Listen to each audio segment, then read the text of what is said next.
Hello and welcome to a new series I've got here that I'm calling Expert Nuggets. Our first guest is Samuel Vasquez. Hi, Samuel. Uh, Hi. Hi. Samuel is coming to us from the sunny Dominican Republic, so I'm pretty jealous because if you look here in the UK today, that's like as good as it gets at this time of year. It's dull and it's cold. At least it's not raining and there's no snow. But yeah, so I'm jealous of Samuel and his nice sunny Dominican Republic. But today, more importantly, we're not here to talk about the weather because nobody would watch that. Samuel is going to be sharing with us some productivity secrets. And when we find out, well, how do you learn so much about productivity? What even is productivity? Is it about getting loads done? Or is it about saving time? Is it something else? And is he going to share some ideas and tips that hopefully we can all use to save time? So hopefully, I don't know if we can all start working at 9 o'clock in the morning and log off at 9 and make millions of dollars, but that's the dream, isn't it? So well, welcome. Good to have you here. How are you doing? Yeah, I'm doing awesome. Yeah, it's my pleasure to be here, Richard. Okay, so why don't you start by telling us all a bit about kind of like how did you get into this whole world of being a productivity coach? How did that come about? Oh, wow. Yeah, I started back in 2014. I was working for a bank, for a financial institution here in the Dominican Republic. And I remember I was pretty young. I mean, I was 21 back then.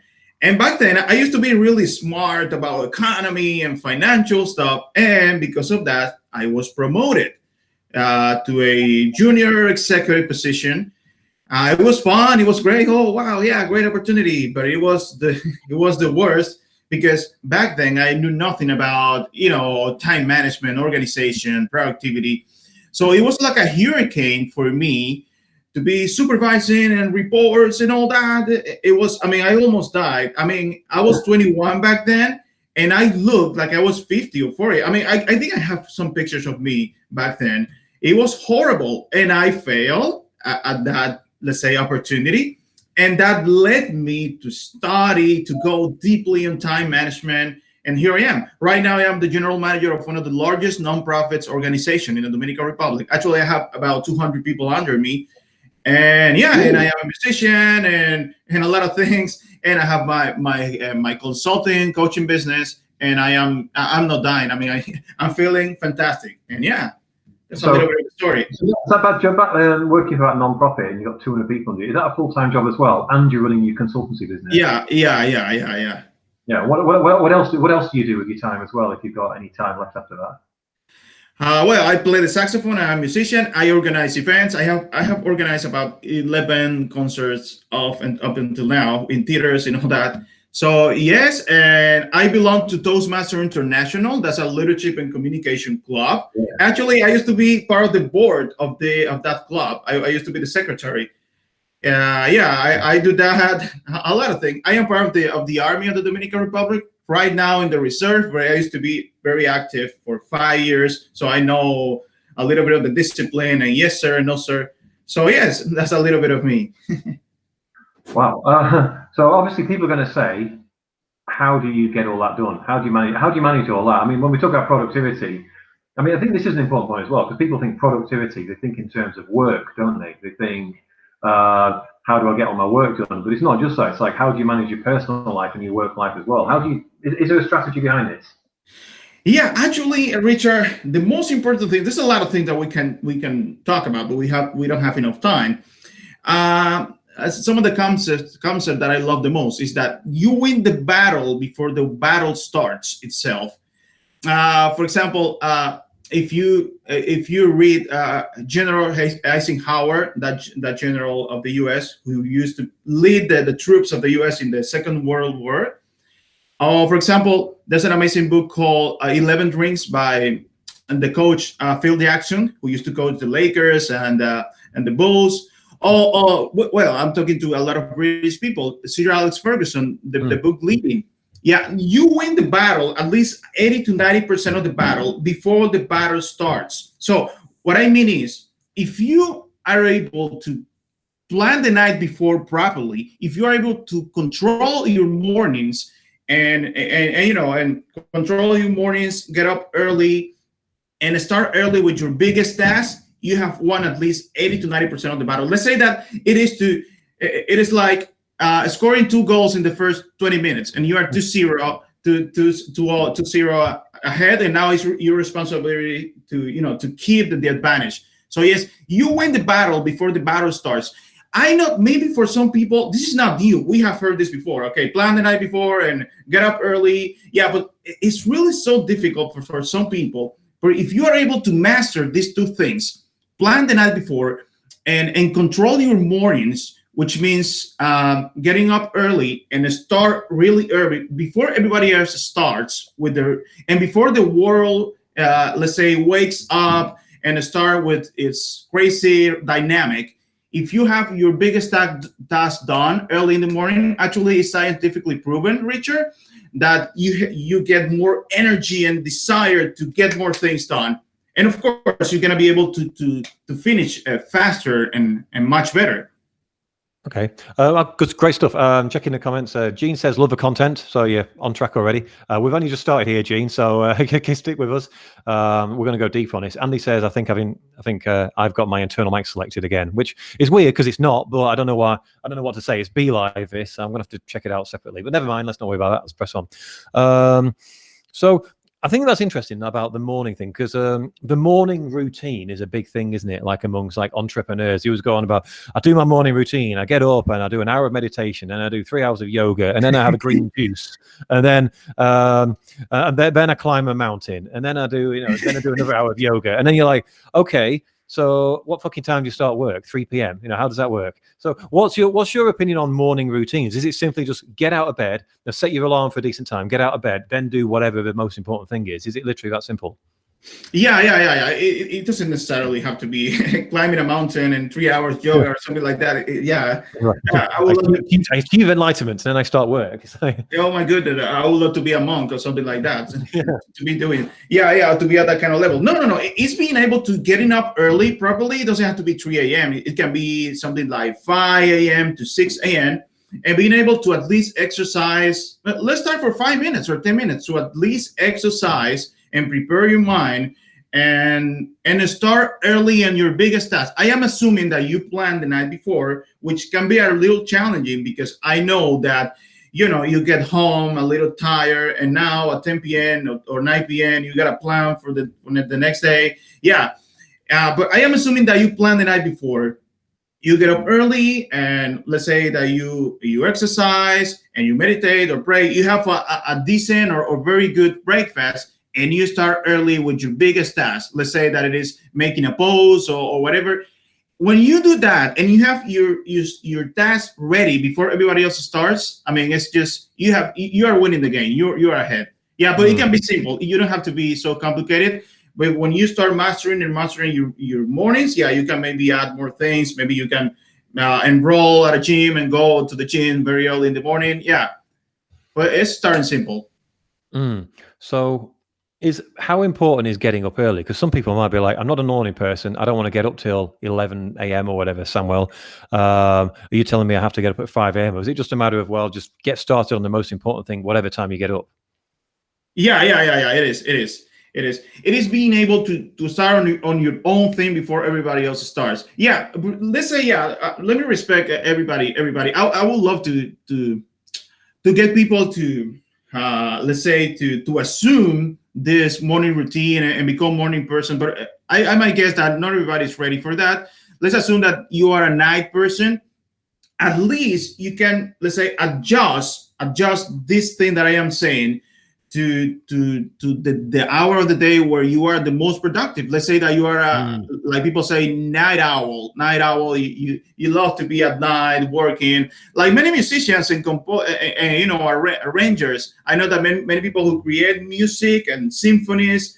Some of them like to be, really, really late at night creating music. Yeah, you can adjust this thing that I am saying to that hour, that night where you are the most productive. Yeah, but if you are able to do your best task when everybody else is just resting and all that, it means the word. For those of us who are believers, it also means that since everybody else is sleeping, God is more, let's say, more willing and available for hearing our, let's say, our prayers. So yes. Okay, brilliant. So By the way, for anyone watching live, if you've got any questions about your own productivity or things go, okay, this sounds great, but how do I apply this to me? Stick it in the comments and let's see if we can answer it and do a little workshop and make it relevant to people watching. Rather than just kind of like the tips, it's okay, let's make it relevant to you guys watching. Let me know how you're getting on in the comments. What are your thoughts around productivity? Are you watching this going, well, that would work for somebody else? That would work for somebody else who can get up early, but I can't get up and do my most important thing early because I have to get up and feed the kids and take them to school and stuff. And by the time I come home to do any work, it's like 10 a.m. and then I have meetings booked in I have a daily status meeting in work and this and that, and I can't start on the most important thing because I have to be everybody else's call. I mean, what are your thoughts on that, Samuel, where someone's like, well, I have a day job and my calendar is full of meetings from 8 a.m. onwards. What am I supposed to do about that? How do I get anything done? Well, that's an amazing question. Actually, in terms of meetings, yeah, we need meetings. And if we are executives and all that, and in the corporate world, meetings are part of us. Yes, but actually, if our day, at least, or unless it is meetings, selling sessions to sell our coaching business, yeah, that is fantastic. But if it is just meetings and meetings, actually, there's a quote from President Eisenhower who says that when you are meeting, you are, let's say you are lying to yourself because you think that you are being productive, yeah, because you are just talking. Yeah, meetings are good, but be careful on not being so let's say exaggerated in meetings. Yeah. So what I would say is to do the best to limit the number of meetings that you have at a day. Let's say 3, 4. I'm not saying that you can do that overnight, but meetings sometimes can be dangerous. If you spend the whole day in meetings with this guy, I say this because I lead about 200 people, and there's a team of architects, engineers, fundraising activities, legal team of lawyers. So I gotta control meetings because sometimes we fool and lie to ourselves thinking that since we are in meetings, we are working, yeah, and we are being productive. And sometimes meetings, actually, there's some studies that say, Richard, that 55% of the time invested in meetings is time wasted because people start, there's always a guy, let's say, in a meeting, which just, divert the topic and starts speaking about something else. Oh, yeah, and everybody else goes there. And then the moderator has to say, hey, let's go back to the topic.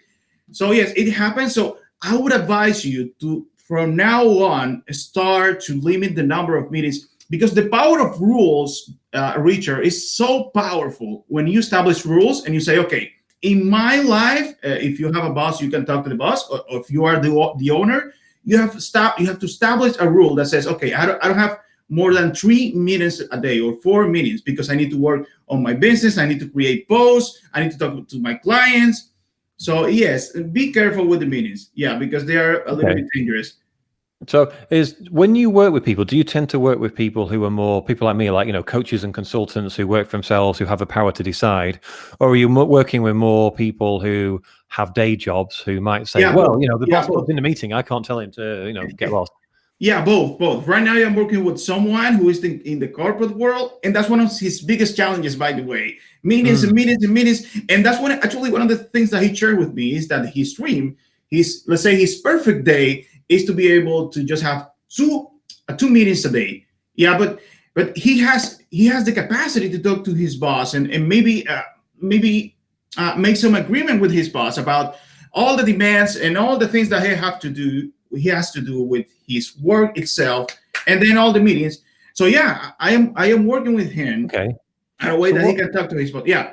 Let's use a real example. So my wife, Alice, she works in office-based day job, but obviously now working at home because of COVID. And she's been complaining recently that she's getting so many meetings booked in her calendar by various people that she's not getting time to do her actual job. How would you go about coaching her? What would the strategy be? Because obviously she'd be like, yeah, it'd be cool if I didn't have to go to these meetings, but my boss puts a meeting in. I can't just say, piss off, boss, I'm not going, or just cancel it or whatever, or not turn up. How would you go about coaching her? Yeah, actually, yeah. One of the things that make us, let's say, adults is to be able to communicate what we feel. Communication is one of the key things. Actually, it looks like it is not connected to productivity, but it is a lot connected to productivity in terms of saying no, in terms of saying the people around us are, let's say, our limits. So yes, the first thing that I would say to her, maybe I would have to see the situation deeper, but is to be able to talk to her boss and say to the boss, yeah, hey boss, I maybe in terms of the work that I have to do, maybe 3 minutes is good for me a day, but yeah, 3 minutes would be good because the other time I need to invest that time in all the tasks that involve this job and all that. So yeah, the first thing would be to be able to communicate, maybe to have some sort of meeting, with the boss, and to communicate in a sincere way about her limits, about the time. Yeah, sometimes we don't do that. Sometimes we just run with the flow and all that. Yeah, I think she's probably worried about, oh, I don't want to say no to the boss because I might, that might hurt my potential he might think I've got a bad attitude, or I might hurt my potential to get ahead in future and get higher jobs or whatever. But I guess there's always a right and there's an effective way of doing this and an ineffective way of doing it, which I guess is what you help people with, right? Yeah, without a doubt. Yeah. So what would you recommend for somebody more in like my position? Because I think most of the people watching will be more like the consultants, where they're like, I can plan my own time out, but maybe those people suffer from things like either, you said, get up and do the most important thing. Okay. First of all, how does a person know what the most important thing is, and how do they make themselves do it when it's so easy to get distracted these days? You get up and you start to go, right, I'm going to do work, and then your brain goes, let's check Facebook, and then you check Facebook, then you check Instagram, and then you check BBC Sport, then you might check CNN, then you might do this. I call it the ADD loop, attention deficit disorder, where you just go round like 6 or 7 different sites that you check, and then you get to a start again, and you go round again and around again. It's like, and before you know it, it's like 2 hours have gone by, and you go, okay, no work has got done today. The morning has gone. How would you kind of get around that? Yeah, I love that because for us, because you are speaking about entrepreneurs, and in terms of let's take that scientific, because most entrepreneurs are people who have developed the right side of the brain, right brain people. Yeah, because there's something that I give to my clients, which is the Benzinger test, and it evaluates the dominant thinking style of the person. Entrepreneurs mostly, they are right brain people. There's frontal right people and posterior right people. So we have lower levels of concentration because we are creative and thinking. Our mind is pumping and pumping. So yeah, we have more tendency to be distracted. Left brain people, they are more analytical. They can concentrate much better. So yes, I love this kind of topics because one of the things that happen when we become entrepreneurs, consultants, coaches, we are on ourselves. One of the things that happened when we were in that job that we hated so much, that job, I hate this job, I want to start my own dreams and all that. When we start in this personal development world, we get so excited about, following my own dreams and all that, being on my own terms. Oh my goodness. Yeah. And it happens that when we get to that point, we don't get things done. When we were at that job that we hated so much, it's incredible. We got a lot done because we had supervision, we had the boss, we had the manager, so we got things done. Incredible. But when we become independent, it's just what you say, sports and CNN and BBC and all that and Facebook. Okay, what I say to people in this kind of cases, we need, one of the things that I recommend the most is that we need accountability partners. I'm not saying that you're going to hire people. It is that you get 3, 4, 5 people that you trust, that you admire. Sometimes it can be your clients themselves. It is going to be more challenging for you that. And you share with them, you say, hey, my friend, Richard, this is my list for the day. Call me at 5 or text me at 5 at 6 p.m. today and make sure that I completed all these topics. It is so essential. And let me say something. Accountability is something key that every successful person has. As a musician, I can say, for example, singers like, I don't know, Madonna or Shakira, whatever, they have someone who is in the concert checking on them. And when the concert is over, they say, okay, great concert, very, very good job. Or for next time, you need to improve the tonality of the voice and all that. And even sport players, they have coaches, who supervise them, who guide them. So yeah, we get so lost in this idea of being independent, of being on our own. That's amazing. But yeah, even in that, let's say in this world where we are quote unquote independent, we need accountability partners. So I would advise you to get people that you share your ideas. This is called open declaration technique, and it is scientifically proven that when you do this, your productivity can go up 50 to 100%.